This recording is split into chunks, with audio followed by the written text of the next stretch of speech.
स्वाभिमानी शेतकरी संघटनेची 24वी ऊस परिषद जयसिंगपूर येथील विक्रमसिंह मैदानावर आयोजित करण्यात आली होती। गतवर्षीच्या ऊसाचे अंतिम बिल प्रतिटन 200 रुपये व तसेच यावर्षी तुटणाऱ्या ऊसाला एफआरपी पेक्षा किती जादा दर निश्चित करावा यासाठी ऊस परिषदेकडे शेतकऱ्यांचे लक्ष लागले होते। स्वर्गीय शेतकरी नेते शरद जोशी यांच्या प्रतिमेचे पूजन माजी खासदार राजू शेट्टी यांच्या हस्ते संपन्न झाले। परिषदेच्या अध्यक्षस्थानी हसन मुरसल होते। यावेळी ऊस दराबाबत परिषदेला मार्गदर्शन करताना माजी खासदार राजू शेट्टी यांनी चालू गळीत हंगामातील तुटणाऱ्या ऊसाला प्रतिटन 3751 रुपये विनाकपात पहिली उचल देण्यात यावी याबाबत 10 नोव्हेंबर पर्यंत साखर कारखान्यांनी निर्णय घ्यावा, अन्यथा मैदानातील लढाई नक्की असा इशारा दिला। गेल्या वर्षभरामध्ये साखरेचे भाव जवळपास स्थिर राहिले आहेत। सरासरी 3800 रुपये क्विंटलनं साखर विकलेले आहे। त्यामुळे गेल्या वर्षी तुटलेल्या ऊसाला जी एफआरपी दिली आहे त्याच्यावर अधिक 200 रुपये द्यावेत आणि या वर्षी एकूण ऊसाचा उत्पादन लक्षात घेता केंद्र सरकारचं इथेनॉल संदर्भातलं धोरण, आंतरराष्ट्रीय बाजारपेठेतील एकूण स्थिती लक्षात घेता या वर्षी वर्षभरामध्ये साखरेचे भाव 4100 ते 4200 रुपये ह्या लेवलला असणार आहेत। या साऱ्याचा हिशेब करता आणि एकूणच या परिसरामध्ये विशेषतः पश्चिम महाराष्ट्रातल्या साखर कारखान्यांना जो ऊस पुरवठा केला जातो त्याची रिकव्हरी लक्षात घेता 3751 रुपये विनाकपात एक रकमी द्यायला काही हरकत नाही, कारण एका कारखान्याची एफआरपीच बसते 3713 रुपये। आम्ही काय त्याच्यामध्ये 30-40 रुपये जास्त मागितलेले आहेत आणि तशी स्थिती यावर्षी आहे। एकरी ऊसाचं उत्पादन हे 8 ते 10 टनांनी घटलेलं आहे, म्हणजे जवळपास 30 ते 35 हजार रुपयाचं एकरी नुकसान झालेलं आहे। नुकसान भरपाईच्या कुठल्याही निकषामध्ये ते बसत नाही, म्हणजे ते थेट शेतकऱ्याला सोसावं लागणार आहे। आणि अशा परिस्थितीमध्ये पावसामधनं वाचलेलं पीक एकच आहे ते म्हणजे ऊस, आणि त्याला 3751 रुपये मिळाला पाहिजे। आणि म्हणून आमच्यावर नेहमी आरोप होतो की आम्ही तोंडावर आंदोलन करतो। आम्ही खरं तर सीझन 1 नोव्हेंबरला चालू होणार आहे। 15 दिवस आधी आम्ही ऊस परिषद घेतलेली आहे, परत त्याच्यामध्ये आम्ही 10 दिवस वाढ केलेली आहे।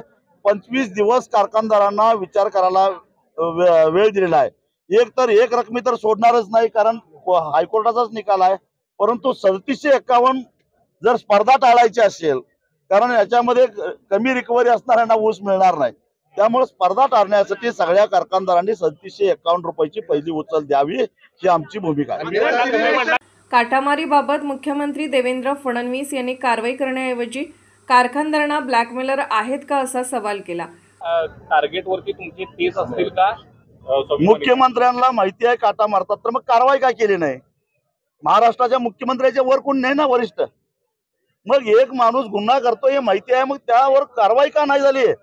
महाराष्ट्राचे प्रमुख आहात तुम्ही आणि तुम्हाला माहिती आहे काटा मारतात, नाहीतर मग बघा मुख्यमंत्री फंडाला पैसे द्या, नाहीतर तुमचा काटा मारायचं बाहेर काढतो, म्हणजे पैसे दिले तर चालतंय काय? मग म्हणजे तुम्हाला म्हणायचं ते ब्लॅकमेलर मग दुसरं एक प्रकारे मुख्यमंत्री फंडासाठी पैसे द्या, अन्यथा तुमची काटामारी बाहेर काढतो, ह्याचा अर्थ काय झाला? ब्लॅकमेलच झाला ना। कारखानदारांच्या सोबत मुख्यमंत्री पण टार्गेटवरती असणार का?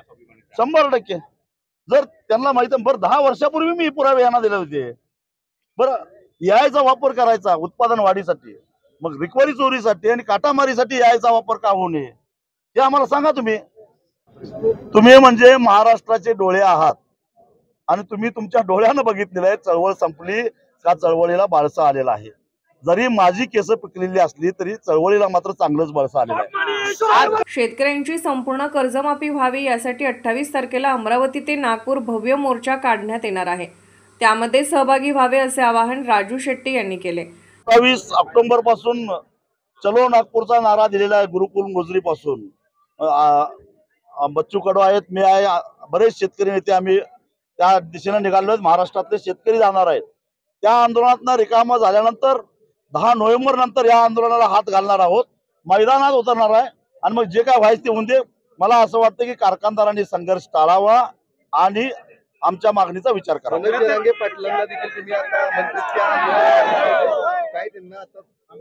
मी त्यांची पत्रकार परिषद ऐकली की ते शेतकऱ्यांचा 7/12 कोरोना करण्यासाठी रस्त्यावर उतरणार आहेत।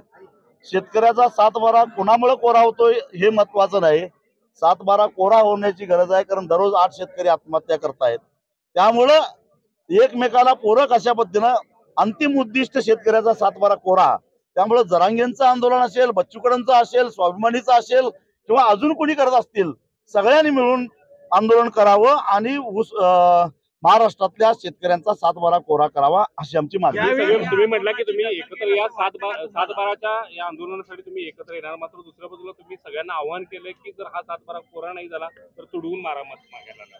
होय, कारण त्यांनी शेतकऱ्याचा 7-12 कोरा करणारा असं आश्वासन 1 वर्षापूर्वी दिलेलं होतं आणि ते आश्वासन विचारांती त्यांनी दिलेलं असणार, कारण त्यावेळी सत्तेत तेच होते, आर्थिक परिस्थिती त्यांना माहिती होते.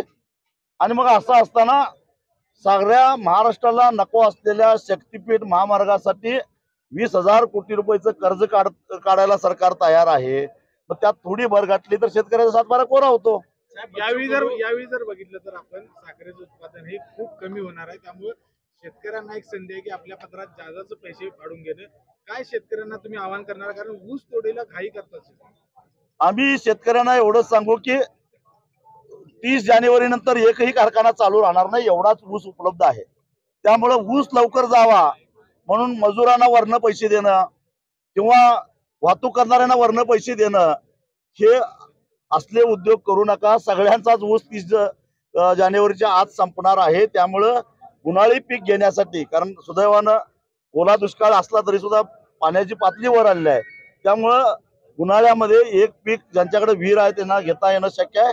ऊस घालवून 30 जानेवारीच्या आज जरी ऊस गेला तरी फेब्रुवारी, मार्च, एप्रिल, मे असे 4 महिने मिळतात. त्यात दुसरं पीक येतं. तेव्हा शेतकऱ्यांनी ऊस घालवण्यासाठी मिळेल त्या दरानं किंवा या तोडणी वाहतूक करणाऱ्यांची मुजोरी किंवा मजुरांची मुजोरी किंवा मशीनवाल्यांच्या मुजोरीला बळी पडू नये, एवढंच माझं शेतकऱ्यांना सांगणं आहे. यावेळी राजू शेट्टी यांनी परिषदेतील ठरावांचे वाचन केले. यामध्ये विदर्भ, मराठवाड्यातील अतिवृष्टी आणि महापुराने झालेली नुकसान भरपाई, 2019च्या शासन निर्णयावर मिळावी, संपूर्ण कर्जमुक्ती करून 7-12 कोरा करावा, मुख्यमंत्री सहायता निधीकरिता 15 रुपये कपातीचा घेतलेला निर्णय रद्द करावा, यासह 18 साखर कारखान्याचे वजन काटे ऑनलाईन करण्यात यावे, ऊस उत्पादन वाढवण्यासाठी AI तंत्रज्ञानाचा वापर करण्यासाठी मोहीम राबवावी, केंद्र सरकारने साखरेची आधारभूत किंमत 45 रुपये करावी, शेतकऱ्यांना GSTचा परतावा मिळत नाही, यामुळे GSTच्या कक्षेतून सर्व कृषी उत्पादने वगळण्यात यावी, ऊस तोडणी वाहतुकीसाठी जादाच पैशाची होणारी लूट थांबवावी, यासह 18 ठराव हात उंचावून मंजूर झाले. यावेळी स्वाभिमानी निधीचा डबा फिरवण्यात आला तर विक्रमसिंह मैदान खचाखच भरले होते. यावेळी विठ्ठल मोरे, सचिन शिंदे, सौरभ शेट्टी, तानाजी वठारे, राजेंद्र गड्यांवर, जनार्दन पाटील, अजित पवार, अमर कदम आदींनी मनोगती व्यक्त केली. यावेळी परिषदेला बंडू पाटील, शैलेश चौगले, विशाल चौगले, शंकर नारळे, नितीन बरगाले यांच्यासह शेतकरी हजारोंच्या संख्येने उपस्थित होते. अशाच अपडेटसाठी SP न्यूज चॅनलला लाईक करा, शेअर करा आणि सबस्क्राईब करा.